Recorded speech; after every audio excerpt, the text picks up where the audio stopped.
The Bryon Hot Springs opened in 1889 and was built by Lewis Mead. Visitors that visited the hotel included Joe DiMaggio, Charlie Chapman, Mae West, Jack London, and Clark Gable.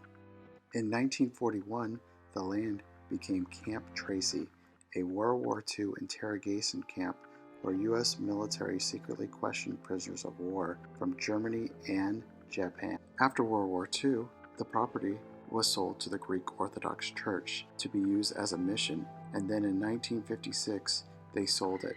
The property has changed hands many times, with different owners planning to restore the springs, but bankruptcy, politics, financial issues, and more bankruptcies stifled all the plans for development. There are multiple no trespassing signs. Despite not holding any claim to the property, the next-door neighbors keep a watchful eye on the area and will eagerly remove unauthorized visitors from the property.